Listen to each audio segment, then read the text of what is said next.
अब शुरू होने जा रहा है देश का सबसे बड़ा मुकदमा, आपकी अदालत, रजत शर्मा के साथ।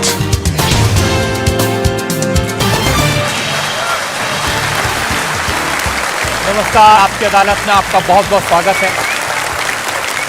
आपकी अदालत में हम ऐसे लोगों को इनवाइट करते हैं जिनको लेकर जनता के मन में उत्सुकता रहती है, जिनसे लोग सवाल पूछना चाहते हैं, जिनके बारे में लोगों के मन में क्यूरियोसिटी होती है। पिछले दिनों मैं जहां भी गया, लोगों ने मुझे एक शख्स के बारे में कहा, आप इन्हें आपकी अदालत में बुलाइए, और मैं भी सोचने के लिए मजबूर हो गया, ये कौन है जिसके बारे में हर पब्लिक फंक्शन में लोग मुझे कहते हैं, जिसके बारे में लोग मैसेज भेजते हैं, दर्शकों की बार बार मांग आती है। पता किया, इनकी सोशल मीडिया पर काफी फॉलोइंग है। जब ये अपने घर से बाहर निकलते हैं तो सड़क पर ट्रैफिक जाम हो जाता है, लाखों लोगों की भीड़ इकट्ठा हो जाती है। इस शख्स को आपकी अदालत में आमंत्रित कर रहा हूं। प्लीज वेलकम बागेश्वर धाम के प्रमुख धीरेन्द्र कृष्ण शास्त्री।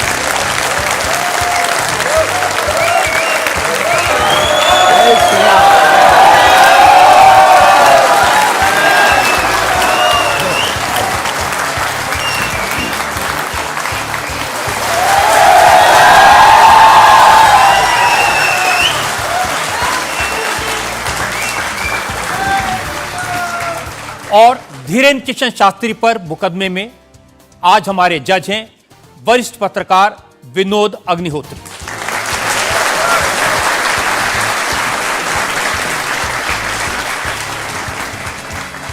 इससे पहले कि मुकदमा शुरू करें, इल्जामात सवालात का सिलसिला शुरू करें, आज के जज विनोद अग्निहोत्री की इजाजत चाहेंगे आज की कार्रवाई शुरू करने के लिए।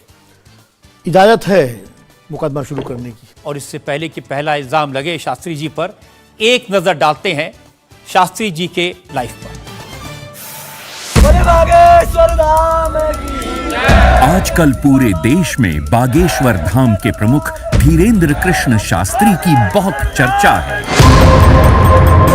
कोई उन्हें चमत्कारी कहता है, कोई उन्हें अंतर्यामी कहता है, कुछ लोग उन्हें पाखंडी कहते हैं, लेकिन धीरेन्द्र कृष्ण शास्त्री खुद को पक्का सनातनी बताते हैं। अब हिंदू एक हो जाओ, सनातनी एक हो जाओ, यही हम चिल्ला रहे हैं कब से। शक्ति का प्रभाव दिखाना यही हमारा उद्देश्य है। धीरेन्द्र कृष्ण शास्त्री का दावा है कि उनके ऊपर बजरंगबली की विशेष कृपा है।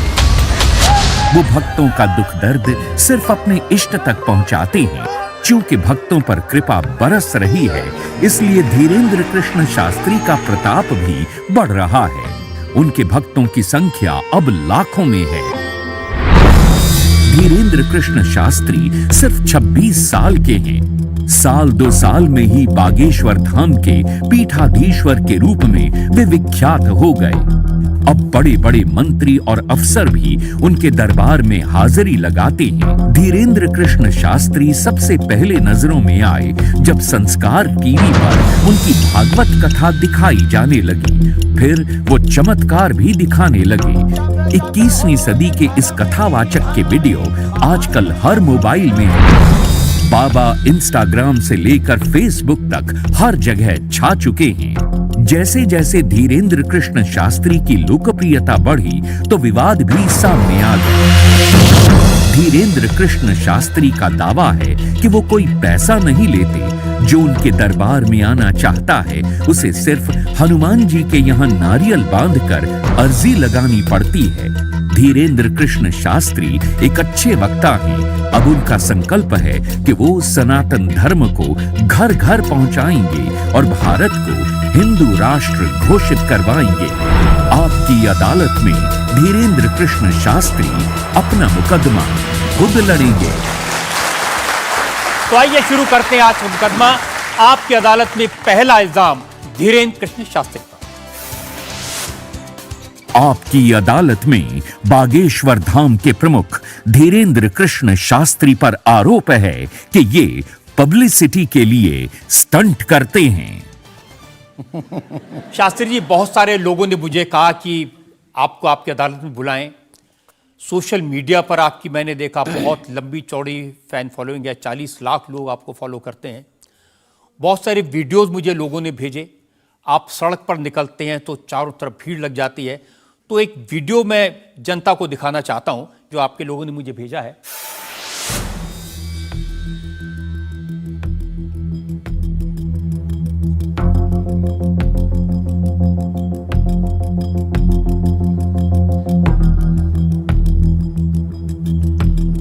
तो ये वाकई में शास्त्री जी असली वीडियो है या पब्लिसिटी स्टंट है, बनाया हुआ है?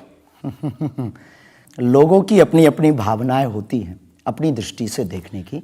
ये वास्तविकता एक जगह की नहीं है। जहाँ जहाँ बागेश्वर बालाजी का दरबार लगता, जहाँ जहाँ बागेश्वर बालाजी की कृपा से दास कथा करने जाता, ये तो कम है, कैमरे में कम आया है और ज्यादा है।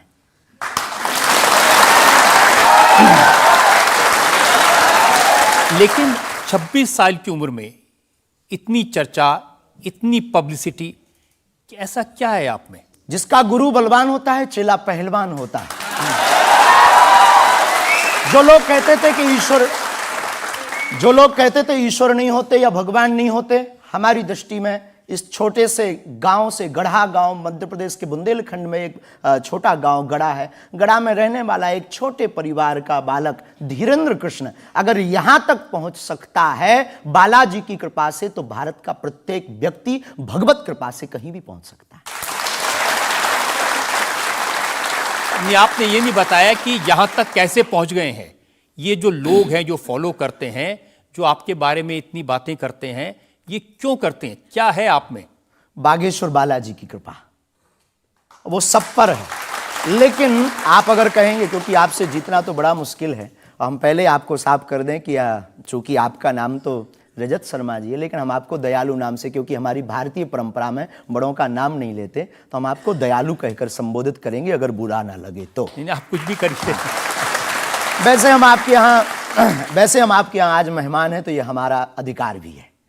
तो दयालु जी, हमारे ऊपर, सबके ऊपर बागेश्वर बालाजी की कृपा है।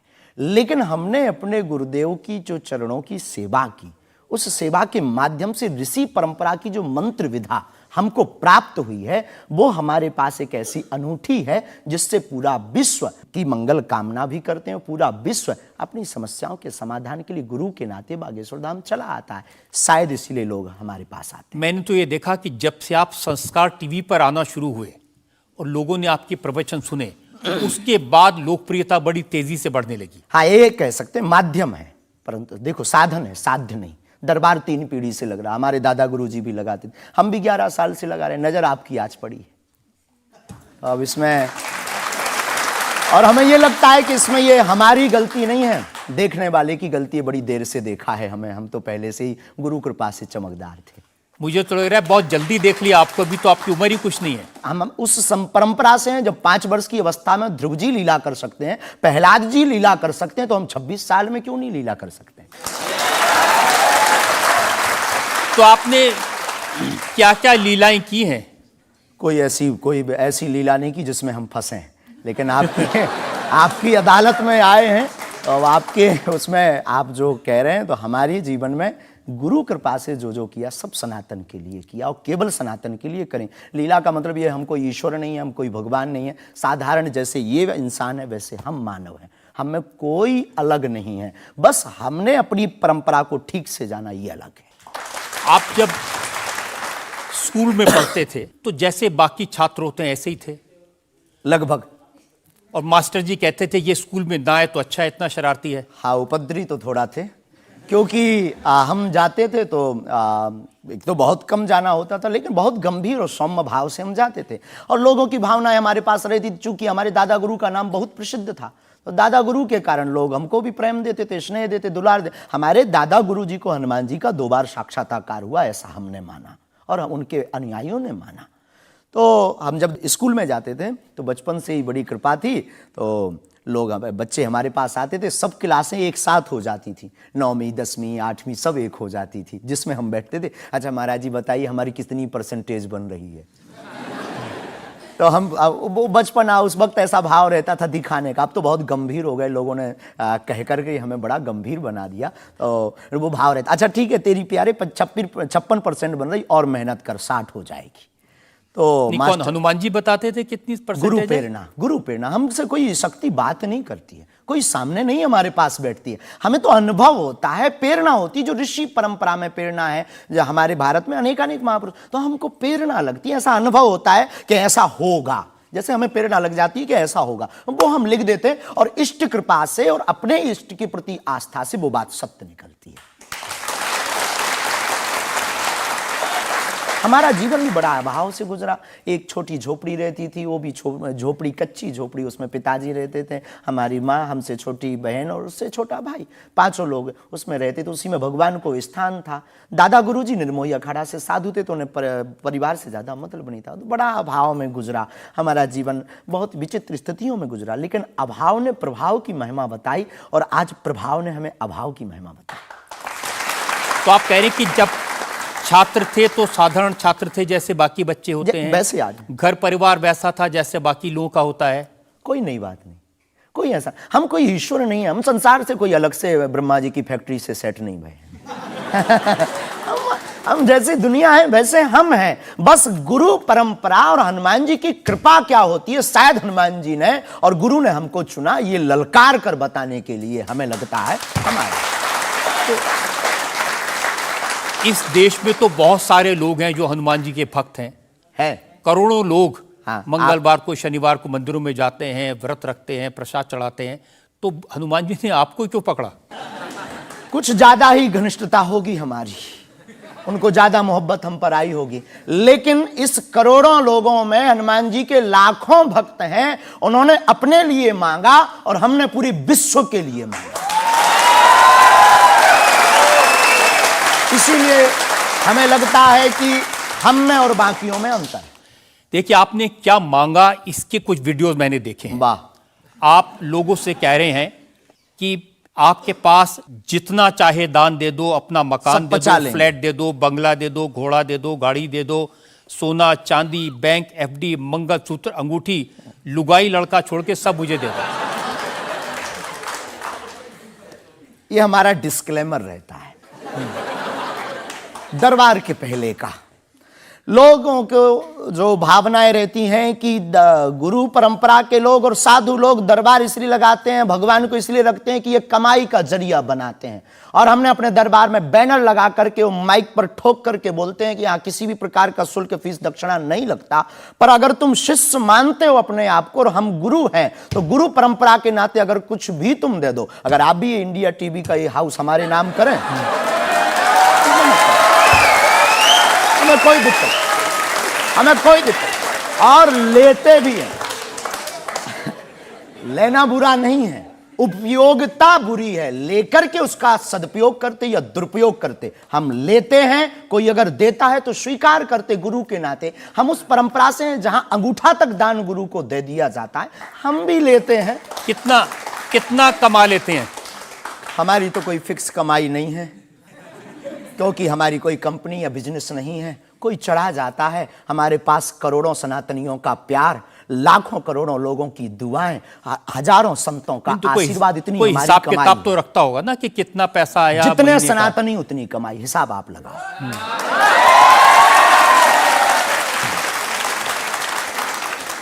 ज्यादा बातें इसलिए होती हैं कि आप जो स्टंट करते हैं पब्लिसिटी के लिए, आप ऐसी ऐसी बातें कह देते हैं। आप कहते हैं कि बिना वीजा के हनुमान जी रावण की लंका में घुस गए थे। ये जो मॉडर्न युवान भाई बहन है, इनको लंका प्रवेश के बारे में बताएंगे तो इनको ये लगता है कि ये घिसी पिटी बातें इनके दादा परदादा बताते रहे, ये बेचारे ऊब गए। इनको कुछ ऐसा चाहिए कि उस अध्यात्म से कनेक्ट हो पाए। और जैसे रावण ने मुझसे फोन पे बात की। हाँ बिल्कुल, हम वही बोलने ही वाले थे। लगता है आज हमारी शक्ति आपके पास पहुंच गई। तो हमें आपको समझाना है, रावण से फोन का बात का मतलब सबके अंदर रावण बैठा है। कोई ऐसा दुनिया में नहीं जो गलत कृत्य देख रहा, गलत कर रहा और सच जानते हुए चुप है, वो रावण की दृष्टि का आदमी। तो हनुमान जी लंका गए, इसको इन युवानों को कैसे जोड़े, इन्हें तो वीजा, पासपोर्ट, फॉरेनर ये शब्द पता है, तो इनसे कनेक्ट करने के लिए हमारा अध्यात्म इतना विशाल और इतना अथाह है कि उसमें कुछ भी आप डाल दो वो आप स्वीकार सोच रहे हैं करेंगे। कि आपको अध्यात्म पता है, इनको नहीं पता। इस देश ऐसा की नहीं जनता हमने को कहा। आपसे ज्यादा अध्यात्म पता है। ऐसा हमने नहीं कहा। हमें अपने हिसाब का पता है, उन्हें अपने हिसाब का, वो अपने में श्रेष्ठ हैं, हम अपने में अब जो कोशिश कर रहे हैं विद्यार्थी। हमने ऐसा कभी नहीं कहा कि हम श्रेष्ठ हैं, और ये आरोप हमें नहीं लगता कि ठीक है। आपका ये कहना कि मेरे पास एक गधा है जिसमें वाईफाई है और वो प्लेन में भी वाईफाई चलता है, ये मजाक की बातें नहीं है। लोगों की दृष्टि से, भावनात्मक दृष्टि से देखा जाए तो ये बहुत गहरा विषय है। मजाक की दृष्टि से अगर कोई देखेगा तो देखो, जाकी रही भावना जैसी प्रभु मूलत देखी तिन तैसी। भगवान की कोई लीला को सिर्फ रास लीला को उठाते हैं, लेकिन हम तो महाभारत भी उठाते हैं। तो अपनी अपनी दृष्टि है, हम ये मजाक में नहीं कहते। हम उनको बताना चाहते हैं कि हमारे देवी देवताओं से जो हमारे इष्ट की परंपरा की जो निशानी है वो अगर नज़दीक रहे, गुरु की निशानी अगर नज़दीक रहे, माता पिता की बातों की निशानी नज़दीक रहे, तो बेटा कभी गलती नहीं करेगा, वो चार चांद लगाता रहेगा। शास्त्री जी, इसको कहते हैं आप अंधों के शहर में आईना बेचने की कोशिश कर रहे हैं। ऐसा हमारा भाव नहीं है, अपितु हमारा भाव ये है कि उस केवल वाईफाई को हम बताते नहीं, उसकी महिमा भी बताते हैं, और दरबार में आने वाले लोगों को उसकी महिमा का अनुभव भी कराते हैं। तो फिर वो जो बात मजाक की है ना, वो फिर अध्यात्म, आस्था, ईश्वर से जुड़ करके नास्तिक भी आस्तिक बन जाता है। देखिए, आपको भोले भाले लोगों को बताना चाहिए कि भाई ये मैं मजाक में कह रहा हूं, ये विनोद हम कहते है, भी हैं। और ये मैं ये असल हम में बहुत कह बार बोलते हैं, विनोद हम कर रहे हैं, हम बहुत बार बोलते हैं। अब कोई हमारे विनोद को सीरियस ले ले तो वो उसका निजी अनुभव है। तो अब मैं लोगों को बता दूं कि एक बार बगैर टिकट पकड़े गए थे आप रेलवे में। हाँ, ये तो बताना चाहिए, बिल्कुल पकड़े गए थे, लेकिन ये भी बताइए कि हम टीटी से ही 1100 रुपया लेकर आए थे। उसी टीटी से लेकर आए थे, और जिस वाईफाई की आपने चर्चा की उसी वाईफाई की दम पर उसके बाप का नाम बताकर लेकर आए थे। इसी तरह की बातें कह के ऐसे दिखाते हैं जैसे चमत्कार कर दिया, जैसे मेरे ऊपर हनुमान जी की बहुत कृपा हो गई, मैं भविष्यवक्ता हूं, और फिर जो भोले भाले लोग हैं वो प्रभावित हो जाते हैं। हमने कभी एक नहीं दावा किया कि हम चमत्कारी हैं। आज भी आपकी अदालत में हम कहते हैं कि हम कोई चमत्कारी नहीं है, हम कोई ईश्वर नहीं है, हम कोई महात्मा नहीं है, हम एक आम इंसान हैं। लेकिन हमारी अपने इष्ट के प्रति आस्था, ऋषि परंपरा के प्रति आस्था है, जो महर्षि वाल्मीकि से पत्र दरबार की महिमा चली है, उस महिमा का हम अनुकरण करते हैं, और उस आस्था में उलझनों में का रास्ता मिल जाता है, तो उसे आप चाहे चमत्कार मानिए अथवा फिर आप अपनी बुद्धि से जो जिसने जो जाना वो हमें माना। देखिए शास्त्री जी, बहुत सारे ऐसे लोग हैं, गरीब हैं, परेशान हैं, बीमारियों से थके हारे हैं, डॉक्टर से आशा छूट जाती है, हॉस्पिटल से आशा छूट जाती है, वो आपके पास आते हैं, वो सोचते हैं यहाँ इलाज मिलेगा। किसी का बच्चा बोल नहीं सकता, किसी का बच्चा चल नहीं सकता, वो लोग बड़ी आस्था विश्वास लेके, जो मैंने जानकारी हासिल की, वो आते हैं, सोचते हैं कि यहाँ से शायद उन्हें कोई रास्ता दिख जाएगा, और उन्हें मिल जाता है। जो आते हैं श्रद्धापूर्वक आते हैं। देखो, जिंदगी में अगर वो परेशान है और डॉक्टर से परेशान होकर के या कहीं से भी निराश होकर के आया और उसे कुछ मिले ना मिले, हम ये तो नहीं कहते, जिसकी जितनी निष्ठा उसको उतना हमारे बागेश्वर बालाजी के दरबार में मिलता है। और अगर नहीं मिलता, अगर उसे जीवन जीने की अगर डांडस और सात्तावना मिलती है, तो क्या ये भी कम है? बिना पैसों में, बिना दक्षिणा दिए, बिना कुछ लगे अगर हनुमान जी से जुड़ रहा, अगर वो प्रभु से जुड़ रहा, अगर उसे जीवन जीने में 4 दिन की जिंदगी है, डॉक्टर ने कह दिया तो मर जाओगे, लेकिन बागेश्वर धाम के नाम से उसके चेहरे पे मुस्कुराहट है कि मेरा हारे का सहारा है, तो अगर ये मुस्कुराहट उसके चेहरे पर आती, इससे किसी को गुस्ताखी क्यों? देखिए, अगर बागेश्वर धाम आने से लोगों का इलाज हो जाता है, तो फिर आपको कैंसर हॉस्पिटल बनाने की क्या जरूरत है? यही तो हम बताना चाहते हैं कि दुआ और दवा दोनों आवश्यक है। हमने ये नहीं कहा कि हम डॉक्टरों के खिलाफ हैं। अब मैंने पूछ लिया तो आपने दवा ऐड कर दिया उसमें। नहीं, हमने औषधालय बागेश्वर धाम पर खुलवाया है, और मंदिर के समीप खुलवाया है। वहां पर ग्राम पंचायत का भवन है, वहां पर आयुर्वेदिक औषधालय है। दुआ और दवा मतलब नीचे दवा है, और वहां ठीक नहीं हुए तो दुआ के लिए चढ़ जाओ मंदिर पर। दोनों काम करेगा, ठीक है।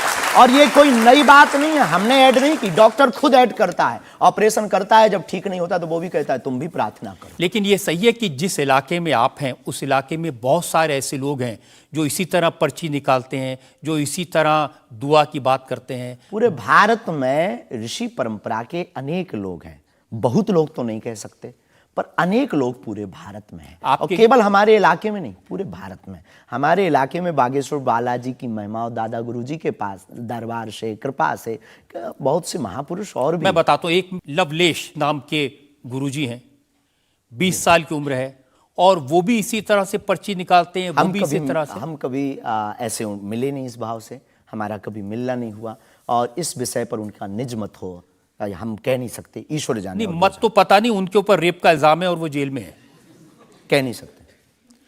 तो उस एरिया में ऐसे और भी बहुत सारे लोग हैं। अभी हम अर्जी लगाने के हिसाब से घूमे नहीं हैं। आप कहो तो इस बार जाकर के घूमेंगे कितने लोग हैं। अभी तो हमें एक पता है, छतरपुर जिले में एक गढ़ा गांव है, वहां बागेश्वर धाम है, वहां सदगुरु सन्यासी बाबा से परंपरा चली दरबार की, आप भी आइए। ये बात सही है कि देश में बहुत सारे ऐसे लोग हैं जो कहते हैं हमारे पास सिद्धि है। एक जयपुर में है, उन्होंने बताया कि मैंने कर्ण पिशाच को साधा हुआ है, और वो भी किसी की भी डेट ऑफ बर्थ बता देते हैं, किसी के परिवार वालों का नाम बता देते हैं। हमारे पास ऐसी कोई सिद्धि नहीं, ना हमने ऐसी कोई साधना कर रखी है। हमारे पास सिर्फ अपने इष्ट पर, हनुमान जी पर भरोसा है, जो अष्ट सिद्ध नवनिधि के दाता हैं। ना हम कोई डेट बताते हैं, ना हम कोई नाम बताते हैं, और अगर उनकी कृपा से पता चल जाए तो कोई बुरी बात नहीं। जनता से जो लोग सवाल पूछना चाहते हैं। आमतौर पर क्या होता है कि संत का नाम आते ही हमारे माइंड में एक इमेज बनती है कि दाढ़ी होगी, बहुत ही जो उनकी वेशभूषा होगी बहुत ही सिंपल और सरल होगी, लेकिन आपकी वेशभूषा देख के, टोपी देख के लगता है एकदम कलरफुल रहता है। आपकी दुनिया ही रंगीन है तो साधु को भी रंगीन होना चाहिए। बहुत बढ़िया, बहुत बढ़िया। जब 7 रंगों की भरी दुनिया है माय डियर सिस्टर, 7 रंगों से भरी दुनिया है, तो मुझे क्या दिक्कत है। और हम कोई साधु नहीं, हम कोई महात्मा नहीं, ना हमने चोला ले रखा है। हम एक वर्ण व्यवस्था की बात नहीं करेंगे, हम एक गुरु के शिष्य हैं और आम इंसान हैं। और अगर कोई सरनेम पूछे तो हम शुक्ल वंशीय सरयूपारी ब्राह्मण है। तो जो 7 ब्राह्मणों की वेशभूषा है वो हमने धारण की, गुरु के नाते हमने ये पादुका अपनी एक परंपरा को निर्वाहन करने के लिए धारण की। और टोपी कोई आया तो दे गया, अगर आप कुछ दो बहन हमें तो वो भी स्वीकार है।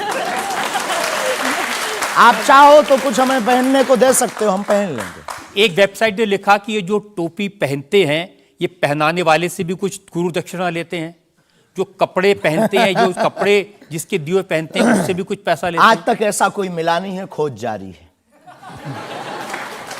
किसी ने हमें आज तक दक्षिणा नहीं दी टोपी पहनाने के नाम पर या कपड़े पहनाने के नाम पर। हम तो राह चलते कोई मिल जाता है तो उसका पहन लेते, अपना दे देते हैं। हम तो साधु उस परंपरा के हैं, उस परंपरा के। लेकिन अच्छे लगते हैं आपको ये रंग बिरंगे कपड़े? बहुत आनंद आता है। क्या दिक्कत है साहब? किसी को दिक्कत है वो हमसे ज्यादा रंगीन पहने। एक शायर ने कहा कि जो खानदानी रईस हैं वो मिजाज रखते हैं नर्म अपना, आपका लहजा बता रहा है आपकी ये दौलत शोहरत नई नई नहीं।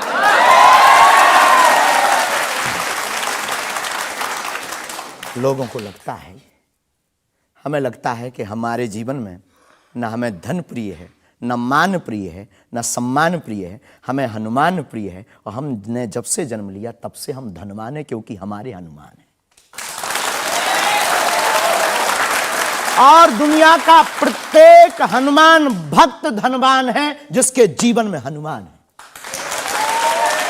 और वो निर्धन है इस दुनिया में जिसके जीवन में भगवान नहीं, वो निर्धन है। और अगर बाप हनुमान हो और धनवान हनुमान हो और उनका भक्त अगर रंगीन ना हो, पीला लाल ना हो, जब हनुमान जी लाल देह लाली से हो सकता तो लाल पगड़ी क्यों नहीं हो सकती?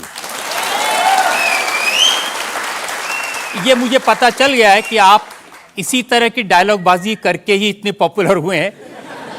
इंडिया टीवी हर वक्त हर जगह डाउनलोड करने के लिए सर्च करें India TV news Google play store या ऐप स्टोर पर।